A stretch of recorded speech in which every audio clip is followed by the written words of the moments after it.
Welcome to 6:30 Point of View. I'm Scott Hennon in tonight for Chris Berg, who's under the weather. We'll be back tomorrow night. And we have big news in North Dakota politically tonight to talk about. Drew Wrigley, the lieutenant governor, has decided he will not be a candidate for governor. We'll talk about what that'll mean a little later on in the show. We're also going to tell you about a flag burning incident in downtown Fargo that has many saying, what, here? North Dakota, a flag burning? Serious situation we'll tackle. We'll look at the top 3 trenders of the day and what you had to say about all that coming up in the program as well. But our big news is the fact that we have one of North Dakota's favorite sons in the studio with us.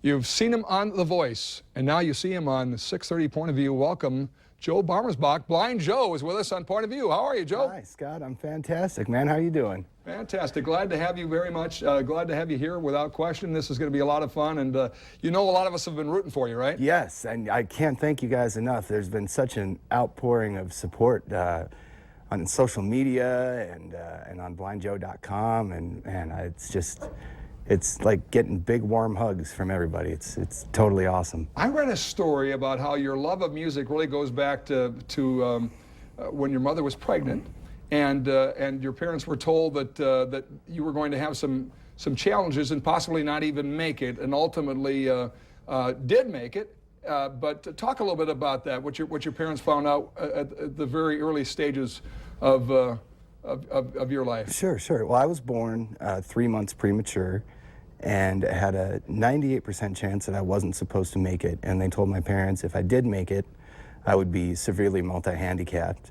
And it was rough, on my parents. I was having seizures and things were really bad.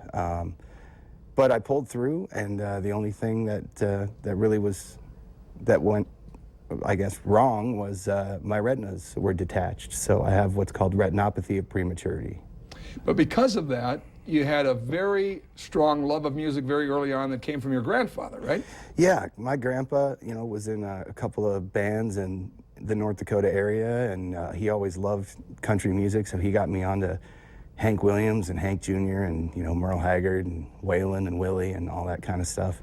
At a pretty young age, and my dad had a pretty extensive record collection too, and I used to sit in front of his old stereo and rock back and forth to Willie Nelson records. I remember that, but Grandpa was really, my main musical influence. Bought me my first guitar when I was about 5 years old, and he glued mailbox letters onto the neck of the guitar and taught me the notes. So taught me, what the letters felt like, and then the corresponding notes, so I could learn. And we used to jam out all the time. He's a great guy. Grandpa's pretty proud now of that. Huh? He is. He passed in, I believe it was 2007, but he's always smiling down. Before every show, I say a little prayer and tell him, here we go, Gramps. Well, it's working, so yeah. Way to go, Gramps. That's fantastic. So I don't know where you claim as a hometown. Fargo is what you mentioned on the show. Yeah. I understand you spent some time in Kindred as well, right? Walcott? Yeah. I grew up outside of Walcott. My parents had a couple different places out there, and so that's where most of my childhood was spent. But I graduated from Fargo North because Kindred and Walcott and stuff, they're being such small schools, they didn't have a lot of the technology and stuff that the bigger school in Fargo had, being blind and stuff. So, but I love North Dakota in general, Minnesota too. I mean, had a lot of fun in both Kindred and Fargo, for sure. All right, so you get to The Voice. Yeah. And as an audition, and first of all, that's no easy feat, right? I mean, it's you work very hard to get to the point where the audition that you had. Yep, the blind auditions. It's that's the most nerve-wracking thing I think I've ever done. I'm not built for competition in general, and I think when Leanne, my wife, and I went and tried out, we were just. We didn't really, of course you hope that you're going to get on the show, but we thought, well, if nothing else, we'll get a nice vacation out of this, and that'll be that. And it's pretty shocking. Unbelievable. Well, of course, everybody was watching. All 4 chairs turn around. How cool was that? That was really cool. Yeah. My daughter actually asked me, well, Dad, does he know that all 4 chairs turned around? So did you hear the noises we hear? I didn't know. you know, I pretty much blacked out during that whole audition. And when I got done, I remember thinking, man, I hope one of them turned, because the crowd was making noise, and I thought, okay, something had to have happened. And I thought, you know, I'd like it to be Blake, but if it's not, at least something good. I think something good happened. And when Blake told me I turned all 4 chairs, man, that blew my mind. Well, we can hardly wait for the next time that you're going to be back, which should be in about a month or so. Well, we've got 2 more weeks of blind auditions, and then the battle rounds will start. So, you know, just keep eyes and ears on NBC Mondays and Tuesdays, 7 o'clock, man. And in the meantime, we can see you in person all around the area. You can, yeah. I got a bunch of shows coming up. We're going to be playing Wednesday night over at Sicky's Garage, starting at 6 o'clock. And that, I'm really excited about that, because if I'm not mistaken, Sicky's is a place that, you know, everybody can go to. It's not just a 21 and up thing. And I haven't done a lot of all ages shows in the area, so, and it's going to be a nice family-friendly show, so, you know, bring the kids out, and we'll be there as long as everybody wants to hang out, and, you know, we'll do pictures and sign autographs and whatever, man. I'm really excited. Now, you brought your guitar along here. I see. You wouldn't mind taking us out with a little music on the side, You want would to jam something? All right, let me grab a pick here, and all right. we'll jam a little something for There you go. Thank you, sir. Yeah, absolutely. Blind Joe. So this is a little tune that I wrote for my dad. He's been a huge inspiration to me, and so I had to write a song for him, because, you know, that's what we country boys do. So this is called Pity Don't Get You Paid. I hope you like it.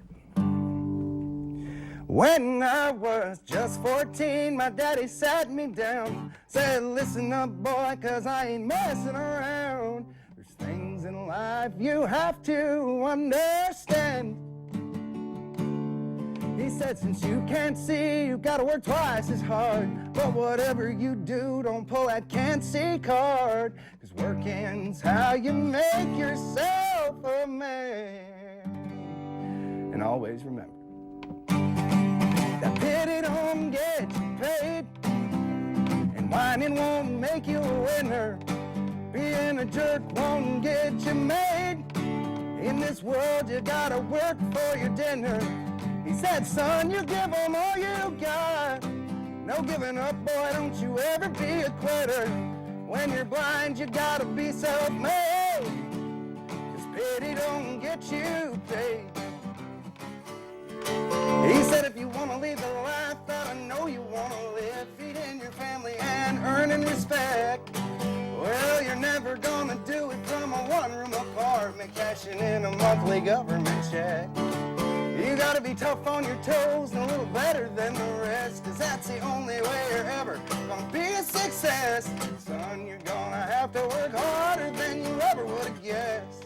Don't forget, y'all, that pity don't get you paid, and whining won't make you a winner. Being a jerk won't get you made. In this world, you gotta work for your dinner. He said, son, you give them all you got. No giving up, boy, don't you ever be a quitter. When you're blind, you gotta be self-made. 'Cause pity don't get you paid. He told me, boy, when you're blind, you gotta be self-made. 'Cause pity don't get you paid. Thank you very much, Scott. Unreal. Nice job. Thanks, man. Blind Joe, North Dakota's own. You've seen him on The Voice. You'll see him all around town, and tonight on Point of View. God bless you. Thanks a bunch. Hey, God bless you too, and thank you, everybody. Thank you, Fargo, Moorhead, North Dakota, Minnesota. I love you guys so much, and so glad to be representing, man. Thank you. The feeling is mutual, and good luck in the next round. Thank you, man. BlindJoe.com. BlindJoe.com. There it is. We'll be back with more on 6:30 Point of View right after this.